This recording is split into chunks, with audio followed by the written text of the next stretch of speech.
Hey guys, Kevin here. So I have a science background. It's in my blood. Both of my parents, my brother, my sister, even my wife, we all have science degrees. And this is the reason why I approach everything with skepticism and nuance. And it's also the reason why I don't go into conspiracy theories on this channel. I don't get into that QAnon stuff. I don't get into the Illuminati stuff. But there is one conspiracy theory that I do firmly believe is true. And the older I get and the more I see, the more it confirms that belief. And that is the conspiracy theory that says we are being ruled over by an evil satanic cabal who want to dominate us and destroy humanity. If you don't believe this is true, look no further than the law that was just passed in New York City. The law that allows people to kill their baby up to the date of birth. And look at the videos of people celebrating this law being passed. Cheering, screaming, jumping up and down. They lit up the World Trade Center to celebrate this legal victory. The World Trade Center, the building that we were told in all of the propaganda is a symbol of our freedom, blah, blah, blah, was lit up to celebrate killing babies. Now you might think I'm losing it, but to people who believe in this stuff, child sacrifice is the ultimate form of black magic. And it's really weird that the Satanic Temple of New York City actually lobbied for this bill to be passed. It's also strange how we hear lots of stories and conspiracy theories about the elite and their obsession with young blood and living forever. This bill is passed at the same time that many elites are investing in startup companies that are offering youth blood treatments to combat aging. Now, I believe that this law, the law they call the Reproductive Health Act, is a model. It's a beta test for what these evil elites and their little slithering left-wing minions want for the rest of America. In fact, we know some of them want to go even further than this. We've talked about it before on this channel where they were trying to pass laws that allow for after-term abortions, which is the idea that a woman could kill her living children up to a certain age, which is not just selfish and sick on the part of the woman, but it is absolutely evil on the part of anyone who would want to pass such a law. And it proves that to these people, killing babies is a sacrament. It's a sacrament of evil. Now, this law allows women to kill their fetus up to 9 months. But it also includes several other things that are very disturbing. There are 3 other provisions in this law that I find particularly disturbing, not only as a former medical professional, but as a human being in general. First of all, it allows for people who are not doctors to perform abortions, which is insane. Secondly, it removes any criminal penalties associated with abortions, which makes me wonder if you have one of these unlicensed people performing an abortion, or you have one of these people like Dr. Kermit Gosnell, who was an absolute freak. If they're performing abortions, will they not be charged for the crimes associated with those abortions? It's a head scratcher there. We'll see over time how that law is interpreted. Finally, this law allows for doctors to be protected from having to render care on a failed abortion. So if they suck that baby out and that baby is completely fine, still alive, moving, crying, do they have to do anything to take care of that baby? No. They can let it suffocate or cut its head off. It doesn't matter. They can kill it. They can stab it with a knife 50 times. No criminal penalties. It's disgusting. So let me show you guys a video real quick and just ponder this law for a second as you watch this.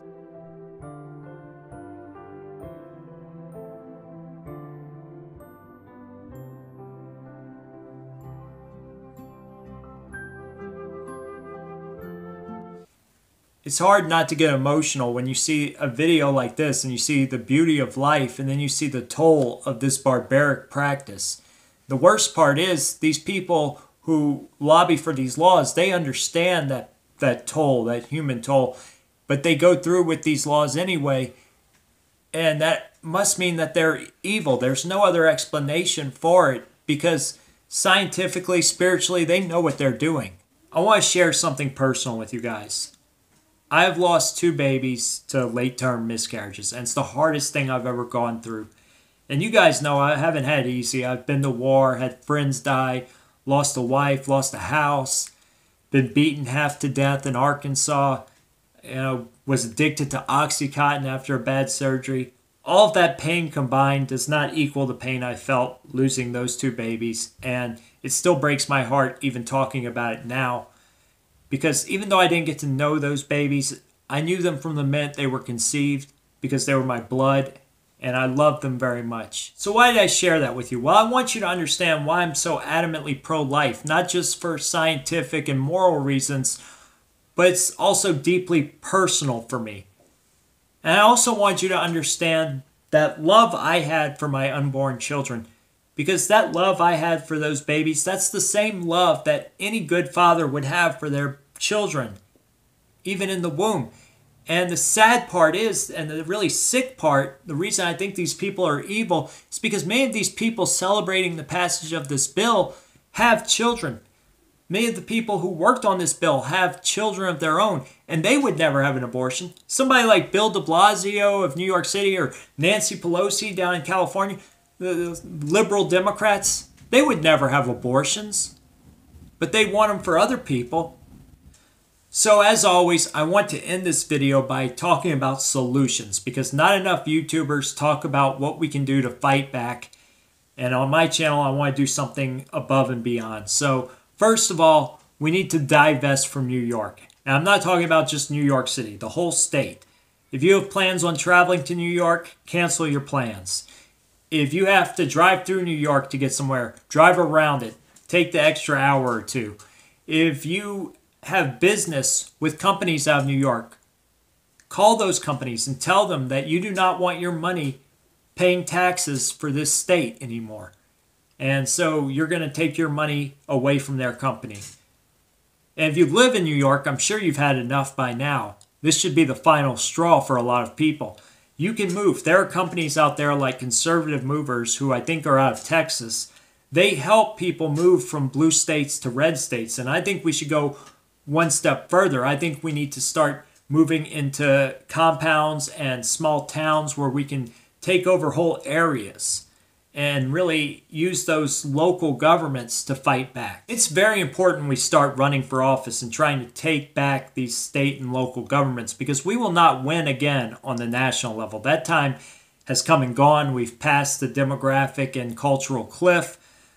But it's important that we do control the state governments, because when the left take the presidency and then they try to punish us for President Trump, we need the states to push back.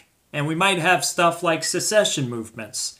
So if you are of eligible age and you are of good character and you love America, it is your duty to go to your county or parish seat, to your GOP office there, and ask them. That's all you have to do. Ask what seats are available, what elections are coming up, what do I have to do to run. And it doesn't matter if it's dog catcher or if it is for mayor or governor. Every position that we hold gives us power, and power is everything at this time. So if you're like me and you absolutely cannot run for office at this time, there's a lot more you can do. You can donate your time and your money to some great pro-life organizations. Now, listen to me. Do not give to the churches, specifically the Church of England and the Catholic Church. They are full of godless, communist subversives. Many of the Protestant churches are too. The clergy have been taken over, so avoid them. But there are groups like the National Right to Life, the Euthanasia Prevention Coalition, and several other small groups that are very good. The National Right for Life are the group that just had the big march in Washington, D.C., and I encourage everybody to go to the March for Life next year. I couldn't go this year because I had issues with my daughter, but I would have been there if I could. And it was a huge success, so much so that the media avoided it, and in fact, they avoided showing any footage on television because it was so big and because it had them so scared that so many young conservative women showed up. And so what did they do instead? Well, they filmed a bunch of patriotic young Americans being attacked by a black nationalist group and by a crazy left-wing communist Native American. And then they flipped the story on its head and lied about those kids and completely reversed the situation with their deception. So that's how scared they were of actually showing people the March for Life. They created this whole bogus non-story. So yeah, great organization, great event over there. Finally, guys, you can divest from many of these companies that either promote abortion or have partnerships with Planned Parenthood. Recently, I heard that Netflix refused to air a anti or pro-life documentary. So I want to tell you guys about a great app that is the opposite of Netflix. It's completely free, completely uncensored. It's called Showbox. You can't get it on the App Store or the Google Play Store. You have to download an app called Aptoid, which is an app store for pirate apps. But Showbox is awesome. You can get any movie for free, any TV show for free, up to the current episode, and you can watch it all, and not one single penny goes to the you-know-who's in Hollywood and in the media. So, yeah, great app for you guys, a way to divest from the mainstream, something we need to do more of. So I hope you enjoyed this video, guys. Like and subscribe to the channel and share this video, please. And if you want to donate to this channel, you can donate at patreon.com/Hail Hydra. I'd rather you donate to the National Right for Life or one of these other organizations. But if you do want to help this channel out, I'll use it to buy equipment. Like I just got this microphone. Now all I need is a camera and a computer to go with it. And yeah, I'll try to up my performance with this channel a little bit. You know, it's not my job. This is just sort of a hobby. But I do want to do a little better for you guys. So I realize, you know, as my channel gets bigger, that I am reaching more people, and it's important to represent our movement well. Anyway, yeah, patreon.com/Hail Hydra, and soon I'll set up a PayPal. Later.